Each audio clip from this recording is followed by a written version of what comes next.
We are back with you, Jonathan Henschel, Caleb Johnson. How are we? Doing great, John. First week one is in the books. What a week it was. I don't know if we've ever had a week one, let alone any week like we did. 4 one-possession games. What an incredible start to the season. Yeah, I mean, week ones are always tricky, John, because the rust is being shaken off and the chemistry is not quite there for some teams, but for some teams it is there, so you never really know what you're going to get. Some new guys are getting used to the court, the darkness in the gym, so it was fascinating to see some of these teams show up and some players have some big performances. Absolutely. I think we're going to go through each game, talk about it for a couple of minutes, and preview each game for week 2. How about the Grizzlies? I mean, team of the day for sure. Yeah. They play the doubleheader. We talked about that situation, having 2 games. They start off 2-0. They were 2 possessions away from starting off 0-2. They won a couple of one-possession games, so kudos to the Grizzlies. And then, a couple blowouts there in the middle, and then another 2 really close one-possession games there at the end to close out the day.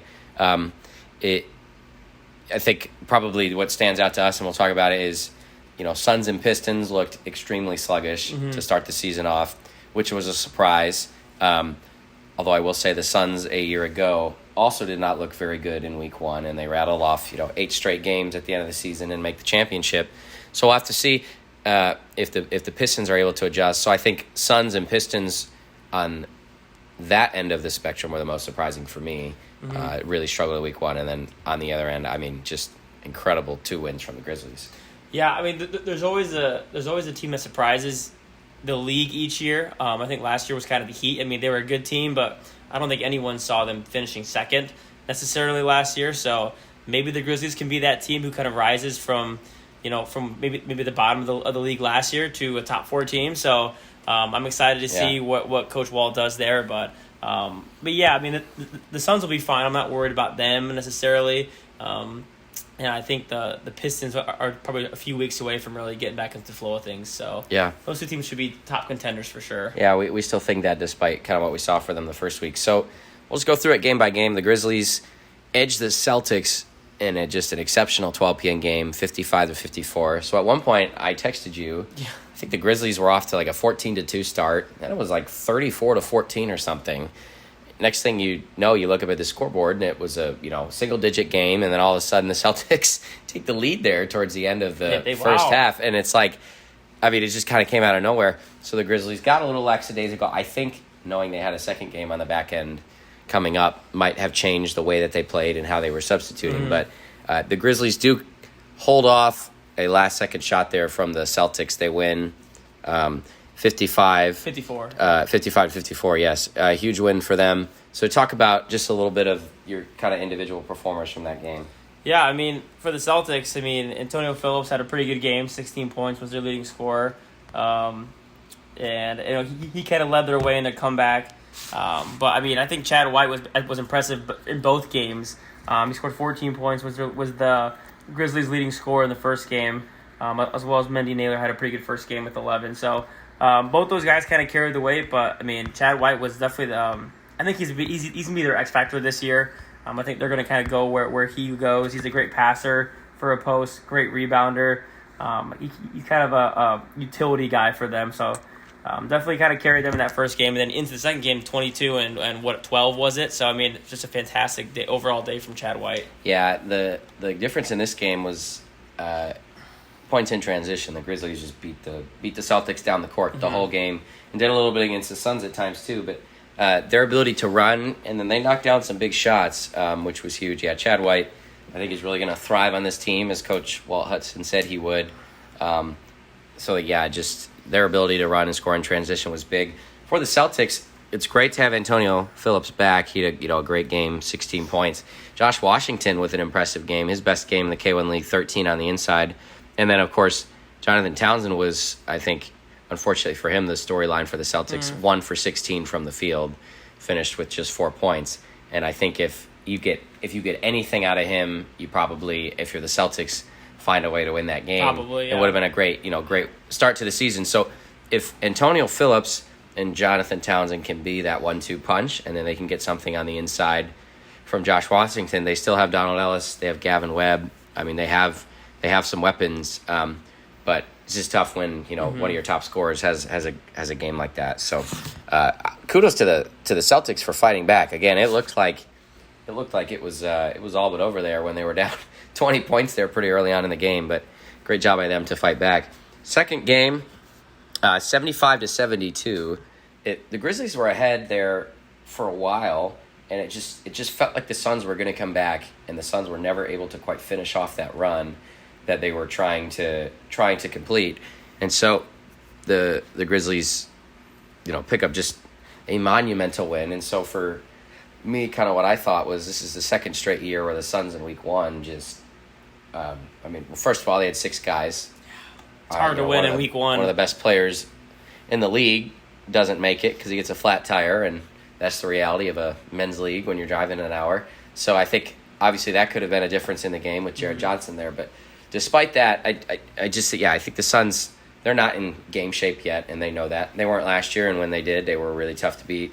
So I don't think it's by any means sound the panic button for the Suns.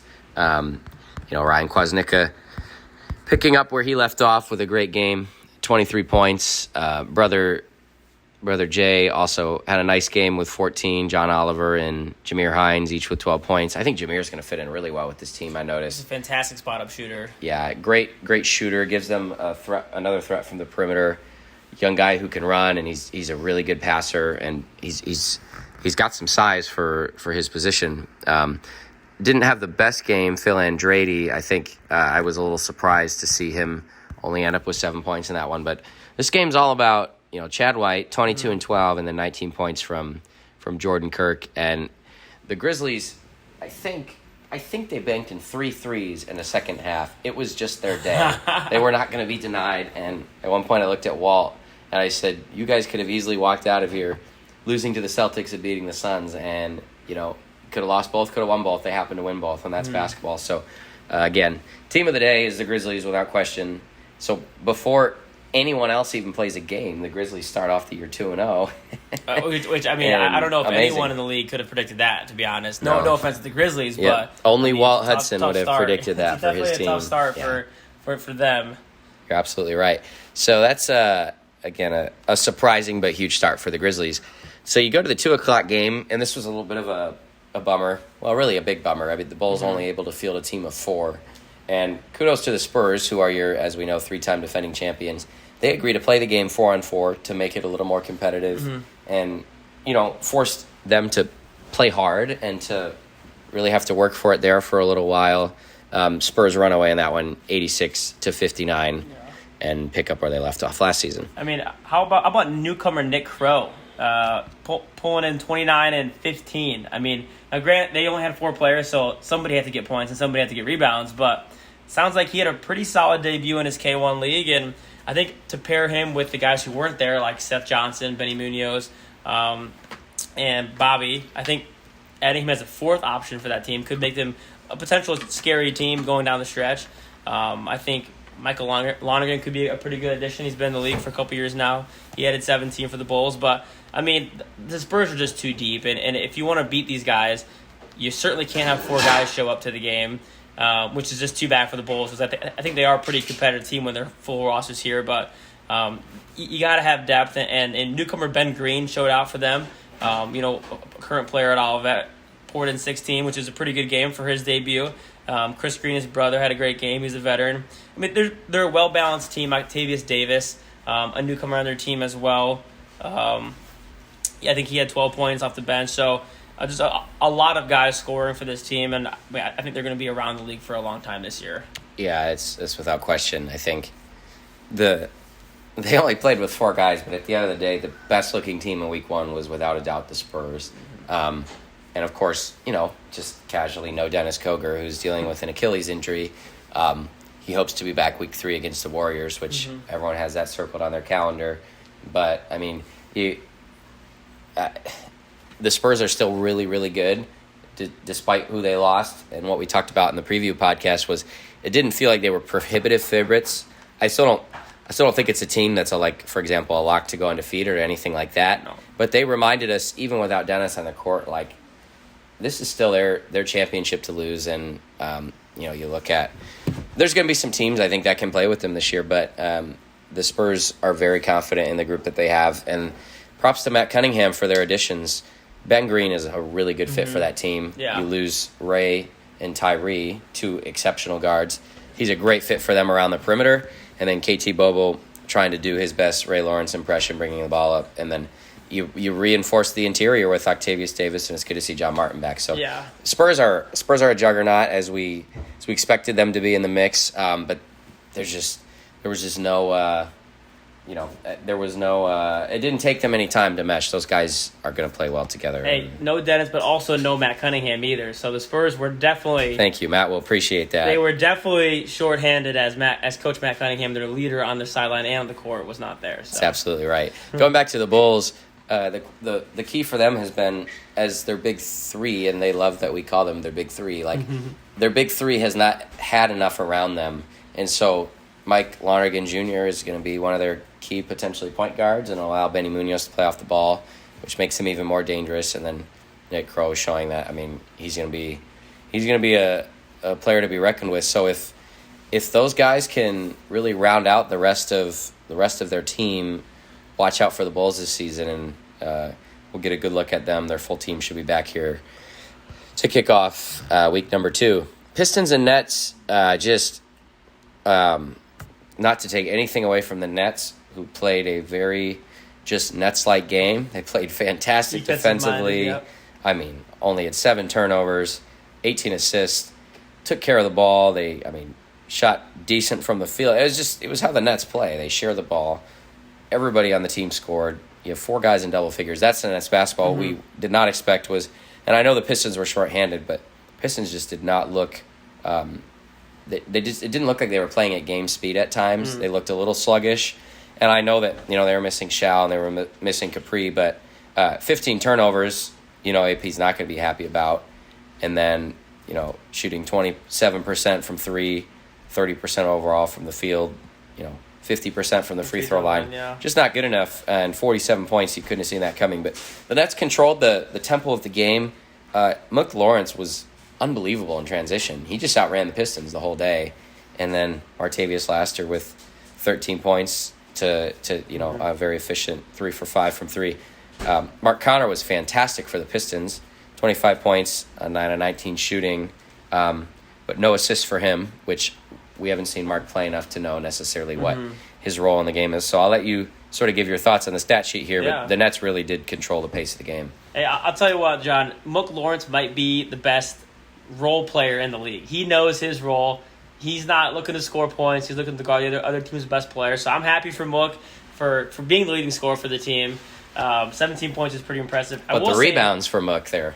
17 and 13. He was unbelievable. He is all over the place. We've had our fair share with him, and he's a problem when he gets going from offense. But the stat I'm looking at right now is the Nets won by 15 points.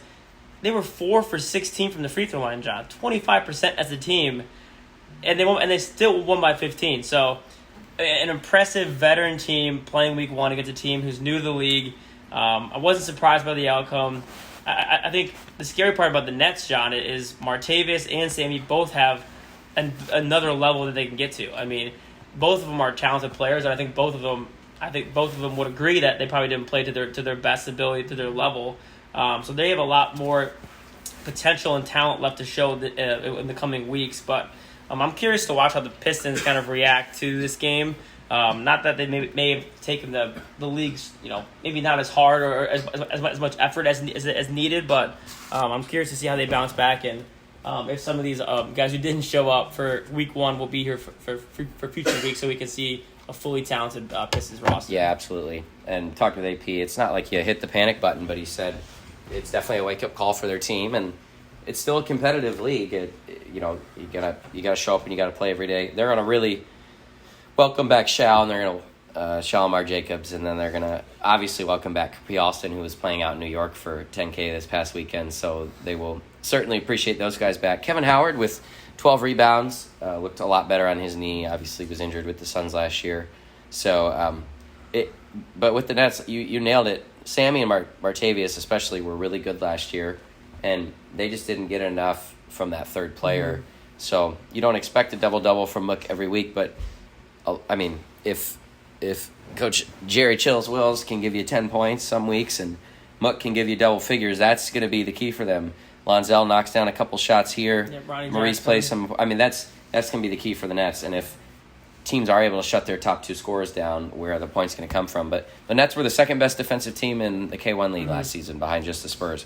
So and they held the Pistons to the lowest points for any team in week That's one. right. So I think that if that trend continues, Yeah. I mean, definitely they'll be a top 5 team in the league. Take out Mark Connor, and the Pistons were going to struggle to do just about anything with how well the Nets played defensively. So Pistons will certainly bounce back, and for the Nets, so that's a huge win and sets them up for a really fun showdown in week 2 that we'll talk about. 4:00 game of the week. What a fun game! You called this one up at the booth. Yes. We've seen some Lakers-Warriors matchups over the years that were really memorable. This is now the third one, and Tone Brooks had 18 points, 11 assists. He wasn't the only good player in the game for the Lakers, but him and especially LJ Harris were really good at the end. And how about the Lakers coming back and absolutely stealing one shorthanded from the Warriors? You know, I think at halftime, I honestly, it was kind of back and forth, but as the second half kept going, I just didn't see a scenario where the Lakers were going to come back. I mean, they're taking tough shots. I want to see the rebounding numbers, John. Look at it, 35-21 on the glass. Warriors were up. I mean, it was offensive board after offensive board throughout the whole second half. I just didn't see a scenario where they were going to come back and win. But Tone getting out in transition, LJ, Kawhi, I mean, the speed and the youth of the Lakers really held true. I mean, and they made timely shots. I mean, Andre Robertson Sr. had 3 huge threes. Kawhi Blackman had a huge steal. I think J.J. Calvin may have had the best game of his K1 career, giving 12 points, 6 rebounds. He was fantastic. So I'm not worried for the Warriors, but I'm just, where's the offense going to come outside of Latrell and Tyree? I mean, both of them had, in the 20s, but Quan has more in him. But, I mean, who's made that third, fourth option for them moving forward? I think those two guys are going to have to carry the load for them this year. Yeah, you're right. We learned a lot from this game. The Lakers remind me a bit of the Grizzlies, how they like to run. Before I forget, they play in week 3 at 1:00. I mean, that's going to be an incredible game. Yeah, exactly. Not to mention the Walt, Mendy, and Chad coming over from the Lakers in that storyline. But those two teams ran as well as anybody in week 1, and it's the reason that they both won their games. But the Lakers were without Gerald Duckworth, who's going to be there next week, and they get Brian Hernandez back next week. They're 2 extremely high-level guards. If there is enough ball to go around, and we'll see what that looks like, I mean, oh my goodness. But they did still get out-rebounded by 14 on the glass, and at one point the Warriors were up 69-57. I mean, it looked like the game was all but over, and they didn't finish the game. The Lakers kind of closed things out by running in transition, but the glaring concern for me with the Warriors is the lack of depth. Basically nothing from their bench on Sunday, and I know Chris Anderson wasn't there, but do they have the depth from their bench to play a full game against a team like the Lakers, who like to run? For a while there, it didn't matter because they were abusing them on the inside, but if you play a team that can run and can rebound with them, it's going to be interesting to see. It feels like the Warriors have a bit of their own big 3 now with Tyree, Latrell, and Quan. Of course, the 3 combined for 29 rebounds and basically all of their points, almost 60 points. But those are the question marks to get answered with both teams. Can the Lakers continue to win without rebounding? But J.J. Calvin was outstanding, as you mentioned. And nice to see L.J. Harris back, K1 League. Won't be here in the spring, but really, really nice game from him. He had a couple big steals and layups at the end. That pickpocket of Latrell was huge. That was awesome. And a great call by you in that one. So what a win from the Lakers. Tone does it again there at the end. And that leaves us to your guys' team, the Bucks, win just an absolute thriller, absolute heart-stopper there in the 5 p.m. game. First overtime game of the year. Didn't take long. Come out on top 70-68 over the Heat. So the game starts out. I think the score was something like 10-3, like 8-9 minutes into the game. The Heat couldn't do anything. Before you know it, you're down a touchdown at halftime, and Terrell Hendricks and Jacquees Springer turned into basically unguardable there for a stretch. How did the Bucks pull this one out? Yeah, I think starting with the Heat. I mean, Terrell Hendricks was fantastic all game long. And he struggled to start, but once he hit that first three, and I think got out a couple of easy layups going, saw the ball go through the rim.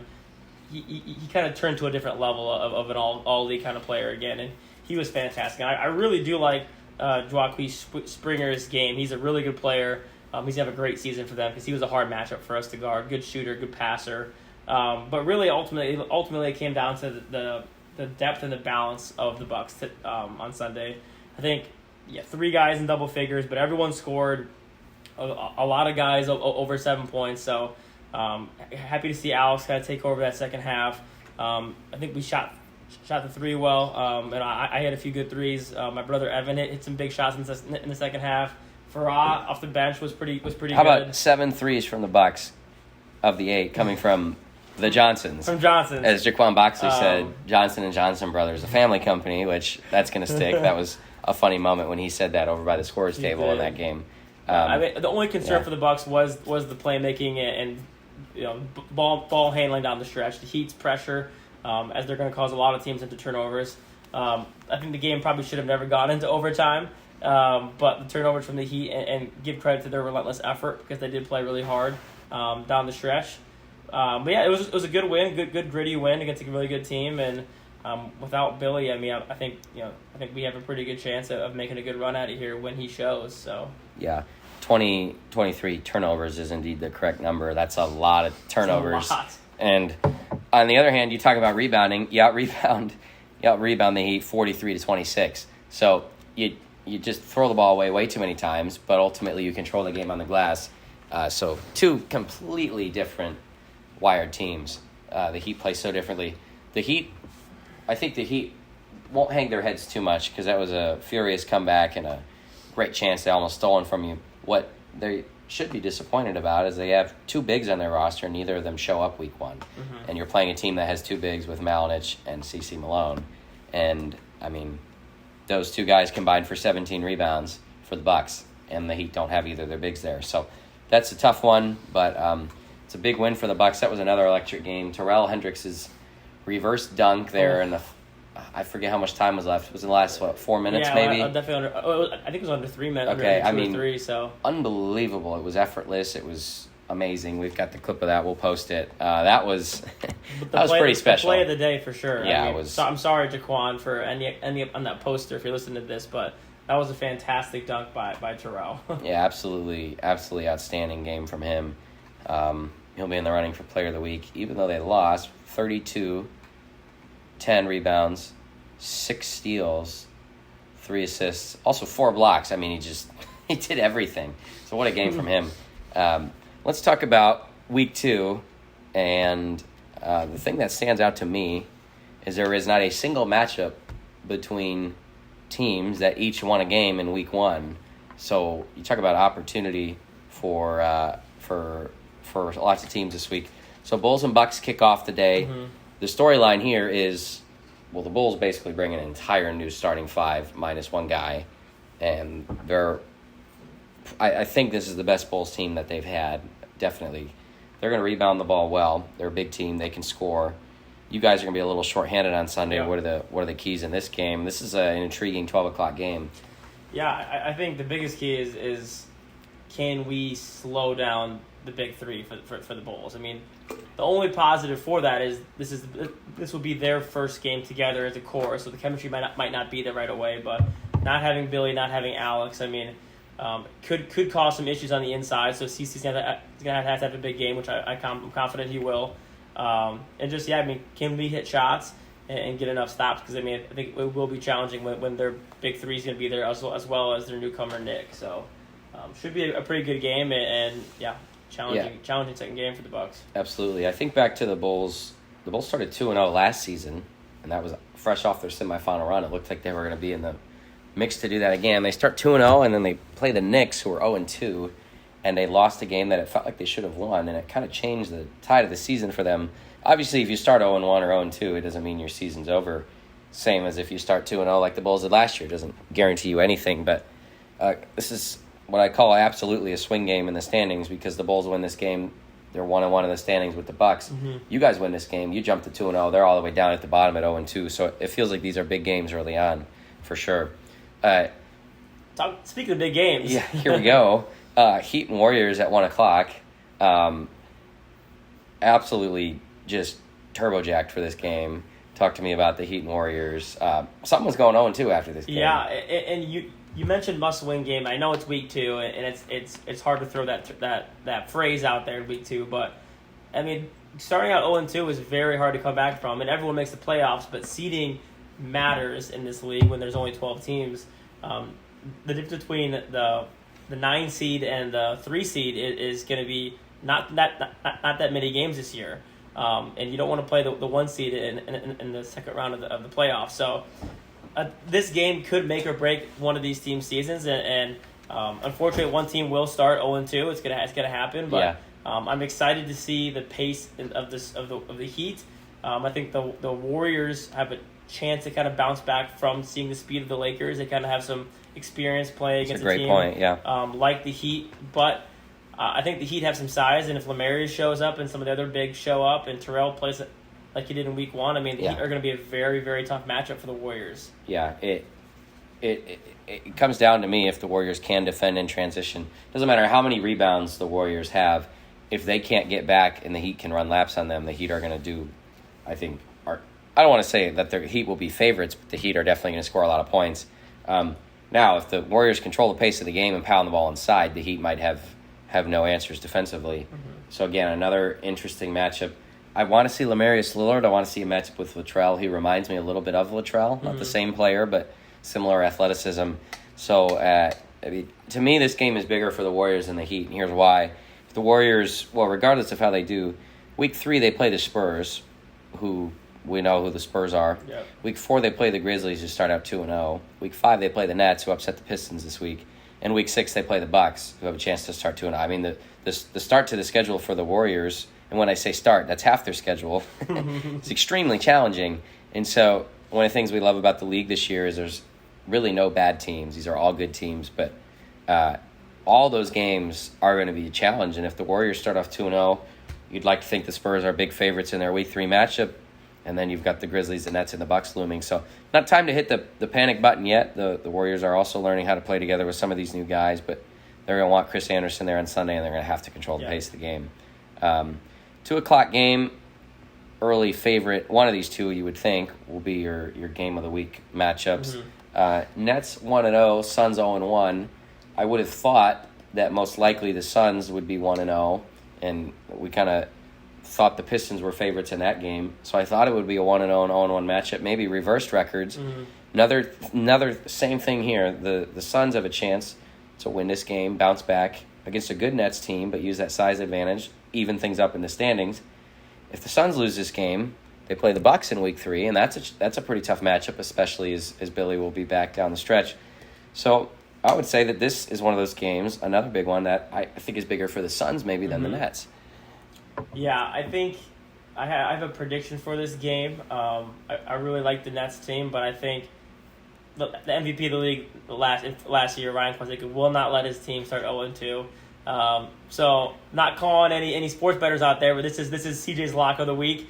I think the Suns are going to come out. I think if they have their full roster with Vashawn, with Jared Johnson there, if they show, Coach Ryan Kwasika will not let this team start 0-2. I think Sammy and Martavis will probably be better in week 2. And I do like the Nets roster, but I think there's no chance this Suns team starts at 0-2. I think the desperation will kick in. The veterans that they have coming back, I think they're really going to turn it on, and Coach Kwasika is not going to let them start out 0-2 this year. Yeah, the Nets will be at even more so than they were against the Pistons, just because of the personnel that was there, at a size disadvantage in this one.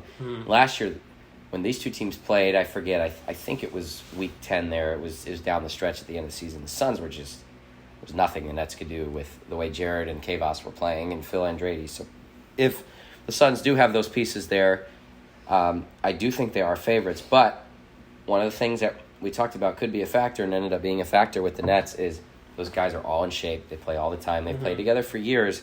And if there's any question as to where the Suns are at with chemistry or with their conditioning, the Nets are going to take advantage of that. So very intrigued. I'm surprised that you are putting your lock of the week on this game. To me, this is an incredible matchup. Looking forward to it, though. Might have to get you up in the booth as you commentate that one, CJ. Yes. For your lock of the week. But another huge opportunity for both teams there. 3 o'clock game. They just keep coming, the good games. The Lakers and the Pistons. The Lakers, with a massive comeback win over the Warriors. They're going to have their full team there, we believe, this week outside of Dre Jr. Mm-hmm. I mean, just ridiculous speed, agility, athleticism, shooting at the guard position.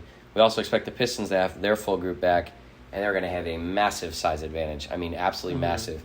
Capri Alston might go for 40 rebounds on Sunday if he's there. So who do you like, or I should say, what are maybe the keys to this game? Because we haven't seen both teams play fully together yet with their team. Yeah. I think, in my opinion, this is probably the biggest coin flip game of the week, I think, just in terms of the Lakers, who we saw how impressive they were without their full roster, will be fully rostered. The Pistons, who we had some expectations for going into the year, now have a full roster when we saw Mark, Connor, and if they get this Capri, I mean, it sounds like he's a player as well. So I think this is going to be a true, like, to the buzzer, 2 different styles of play. I think Pistons hopefully got that wake-up call out of their way in week 1, and hopefully show up a little bit better defensively. Hopefully their guys score a little more points because the Lakers will run with them and put up points. I expect a pretty close game. I don't know who's going to win because I haven't seen enough from the Pistons, and I don't know all their guys in the rosters. But I'm excited to see this matchup, and it should be 2 potentially Final Four teams matching up in week 2. So it should be a fun one. Yeah, to me it feels like these are 4 straight what could be quarterfinal matchups to start off week 2. Same thing I said about the Warriors against the Heat. If the Pistons do not defend in transition, they're going to be in big trouble. Yeah. If they can keep the Lakers from running and scoring a bunch of points in transition, I like their size advantage. But already what we saw the Lakers do to the Warriors, I'm with you. This game could go either way, and I think both teams would love to pick up a win here. Too early to sound a panic button just yet. We might do that for you guys as we do the Week 3 podcast. Yes, panic button will be hit by week 3, but we will be pounding that thing feverishly. Yeah. But I think with the Pistons, with the how many like old veteran players they have who've been in played in leagues for years. I think starting at 0-2, I think that team will rally. AP is a good coach. If they do start at 0-2, I think of any team in the league, they will rally to have a good record. Yeah, and they do have a couple favorable matchups coming up with the Celtics and the Bulls in week 3 and 4. So if they can find a way to pull this one out, you like their chances to get back to 3-1 before they face off with the Suns in a just interesting, we'll say, matchup in week 5. Very interesting. But this will be a great one as well. The 4 o'clock game is the first time we get to see the Rockets play. I'll again be transparent. We just don't know everybody on this Rockets team. And the other challenge is they have 12 guys on their roster. And a lot of them drive. We don't know which guys will be there each week, especially this first week. So what we do know is the Celtics, Jonathan Townsend is going to look to play better. Antonio Phillips and Josh Washington are going to look to play well. They would welcome Gavin Webb back, look for Donald Ellis to play better. What I think we're going to see is 2 very athletic teams, especially from the guard position, again, matching up. I don't know that the Rockets have a ton of size. From the guys I know on their team, I don't know that they have any true center, like your 6'7", 6'9" type guy. I haven't seen that. We know Antonio Marshall. We know his brother Harry played at Indiana State. We know Brajan Thomas, Rashawn Green. I mean, these are all really, we know Alex Thorson, a good ball distributor. They have some very, very good guards. I think their guards are better than the Celtics guards, but that's depending on who shows up and what that looks like. They're also playing a doubleheader, and they have the 3-time defending champion Spurs waiting on the back end.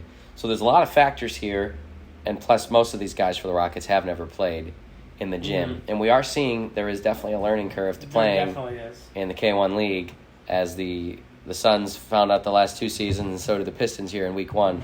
So I think this is another, for me anyway, good opportunity for the Celtics to pick up a win before their schedule turns ugly in a hurry.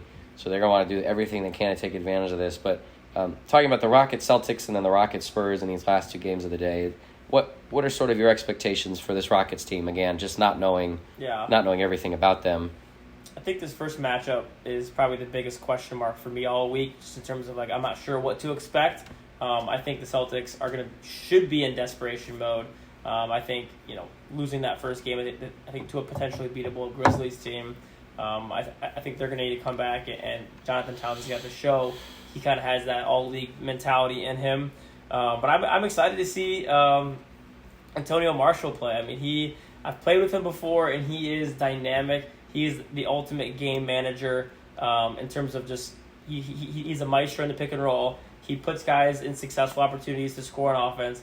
He knows how to defend the ball, and he's played at an All-American level, at the NEI level for 3 years. So I'm excited to see what he brings to this league, and he's going to have a good opportunity to pick up a win. And then, I mean, we'll see what level his play is and his conditioning is in the second game of the week for them as they play the Spurs, who will be fresh, and they'll be a little tired after their first game. So we'll see what the Rockets have. I don't expect a Rockets win in that second game just because it is a hard matchup against defending 3-time champs. They will have already played a game. It's gonna be heavy favorites for the Spurs, but I'm curious to see how this Rockets team will look. If the Rockets have enough people there, in some ways it can be an advantage to play in a doubleheader because you are warmed up. You got the juices flowing a little bit. Mm-hmm. I think that helped the Grizzlies a lot against the Suns. Okay. They were warmed up from the start. They had enough guys there. They were in shape that they could run. It's hard to know how many guys the Rockets are going to have and what that looks like. But either way, they're not. Sorry, Tone, you guys are not favorites against the Spurs, and until you can show me who can match up with Trey Johnson, I'll be intrigued to see that. But it is going to be electric to see Tone. It'd be awesome if his brother and Alex Thorson and some of those guys were there, because I think you have some really, really good guard play in those last 2 games. So it'd be interesting to see. Rockets, it's could start off 0-2, could start off 1-1 or 2-0. Obviously, that goes without saying, but can sort of set the tone for your season depending on how you start. So great week 1, 4 one-possession games, and then we had a potential of 3 buzzer beaters. None of them fell. Fortunately for you guys, yours didn't in that game. But what an awesome week 1. How things went really well. Shot clocks are mounted. They are up. We'll see what our electrical guy can do, if we'll have them for week 2 or not. But that is going to what, CJ? I mean, it's gonna definitely change the aspect in the whole, honestly, how teams play in the league. I think not a lot of guys are used to playing with shot clocks, and I mean, not many possessions end in, having long possessions in general. I mean, the league is a fast up-tempo league, but especially late in the game, we'll see a lot more interesting how teams manage the clock, manage the shot clock, and it definitely will impact games moving forward. So I'm very excited to see how that works and how quickly guys can adjust to it. Absolutely. We'll see how our staff adjusts to it as we try to add in just some more, I'm calling them luxuries. I'm not used to it yet. We still got these nice scoreboards and shot clocks coming, so it's fun to have that. And like we said, who knows? Maybe some hardwood someday. We'll see how the cards fall. But appreciate you guys joining us here. Caleb, thank you. Great week 1. Looking forward to week 2. Just a lot of really good teams, and it's exciting to think that we should have some more really good games on week 2 this Sunday. So we'll see you back at the gym Sunday, August 21st, 12 o'clock. Bulls and the Bucks started off. Finishing off with the Rockets and the Spurs, we get to see Tone Marshall and his group play for the first time against the 3-time defending champions. Heck, you may as well come watch all 6 if you got nothing going on. But appreciate everybody for joining us. For Caleb Johnson, Jonathan Henschel, we'll see you next week. Thanks, and so long.